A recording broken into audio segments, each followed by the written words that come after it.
If you like psychology videos, subscribe to Psychology in Minutes. Imagine looking in the mirror and seeing something nobody else can see. Maybe it's your nose. Maybe it's your skin.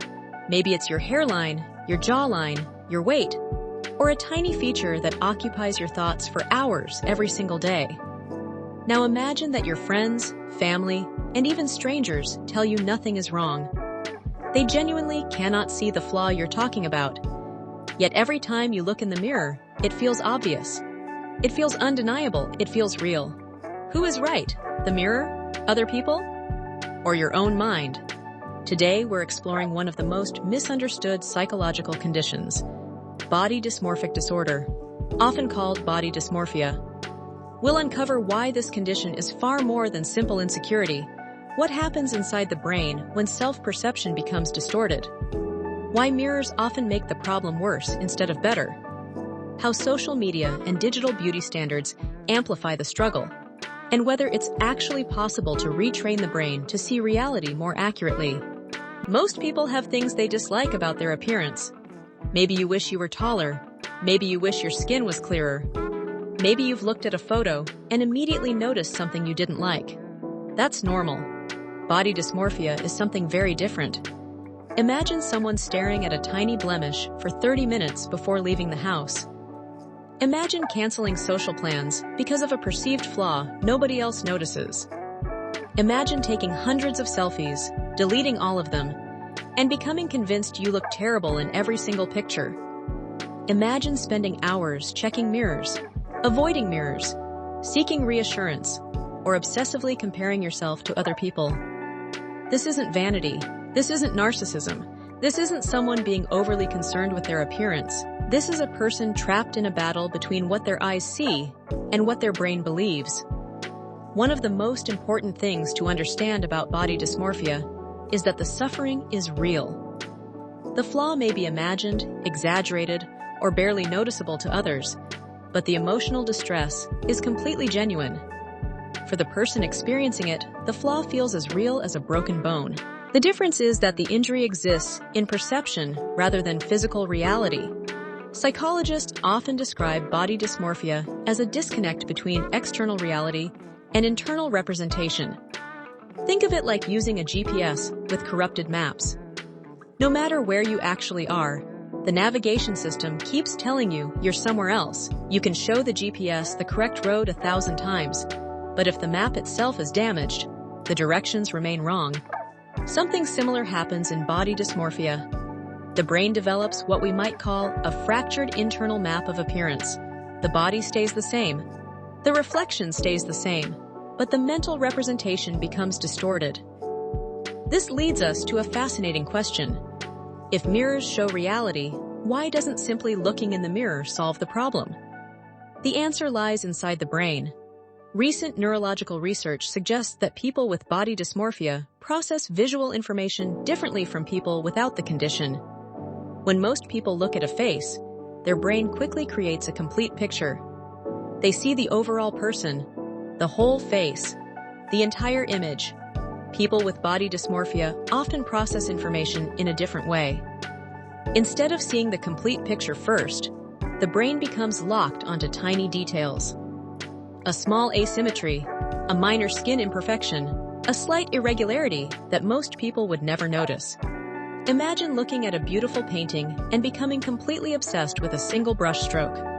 You stop seeing the artwork. You only see the brush stroke.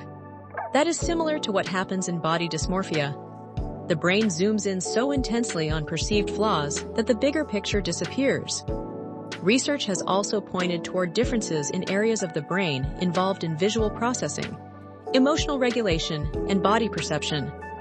Some studies suggest that the brain may overestimate the importance of small visual details while attaching intense emotional significance to them. This creates a dangerous combination.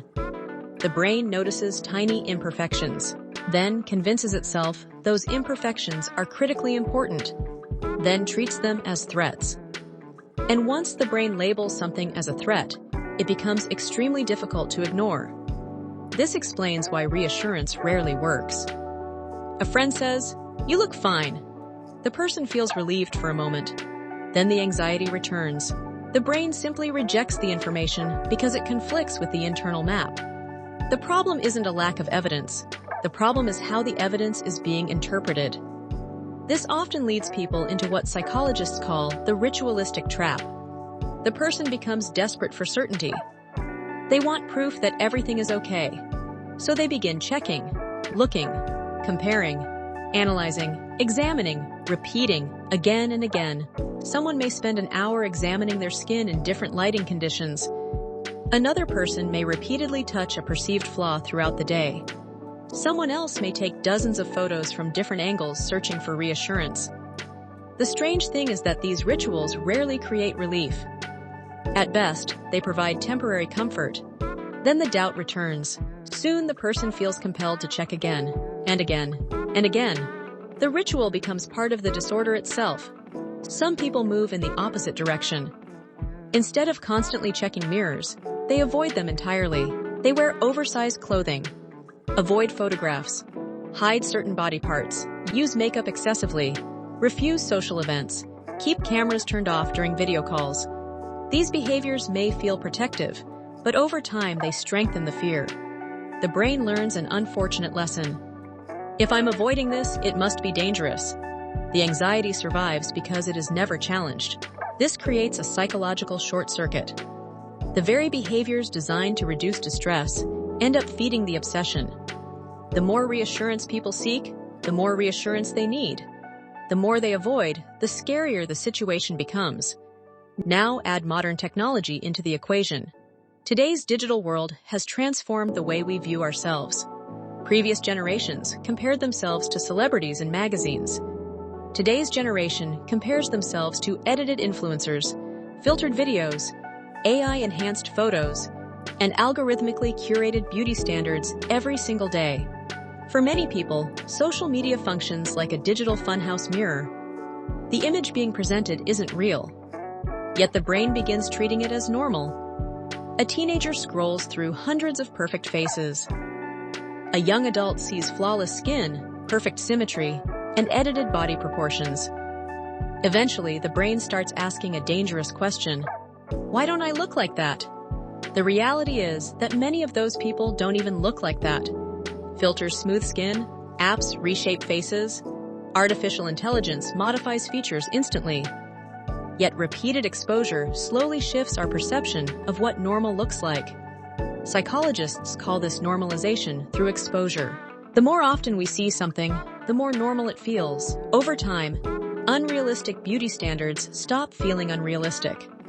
They start feeling expected. This becomes especially harmful for individuals already vulnerable to body dysmorphia. Their brain is already focused on perceived flaws. Social media provides endless opportunities for comparison. Every scroll becomes another piece of evidence supporting the distorted internal narrative. The algorithm unintentionally reinforces the obsession. The more appearance-related content someone consumes, the more appearance-related content they receive. The result is an echo chamber of insecurity. So how do we break the cycle? Can someone actually learn to see themselves differently? The encouraging answer is yes. One reason is neuroplasticity. Neuroplasticity refers to the brain's ability to change throughout life. For years, scientists believed the brain was largely fixed. Today, we know the brain constantly rewires itself based on experience.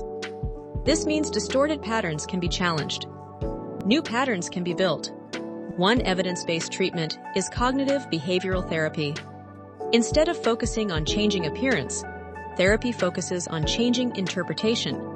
People learn to challenge distorted thoughts. They learn to recognize mental habits that exaggerate flaws. They learn to separate feelings from facts. Another approach is mirror exposure therapy. At first, this sounds counterintuitive. Why would someone struggling with appearance spend more time looking in mirrors? The goal isn't checking. The goal is observing. Instead of analyzing flaws, the person learns to view themselves more holistically. They practice seeing the complete person rather than obsessing over isolated details. Over time, this helps retrain visual attention. The brain slowly learns to process the whole picture again. Many people also benefit from reducing comparison behaviors. This doesn't mean deleting every social media account overnight. It means becoming aware of how comparison influences perception. Before opening an app, ask yourself, am I looking for information? Or am I looking for validation? Am I connecting with people? Or am I measuring my worth against strangers? That small awareness can change everything. Perhaps the most important lesson is recognizing that your value cannot depend on a constantly changing mental image. The way you perceive yourself changes from day to day, sometimes hour to hour. Some days you feel confident. Other days you feel critical. If self-worth depends entirely on appearance, emotional stability becomes impossible. True confidence is not believing you look perfect.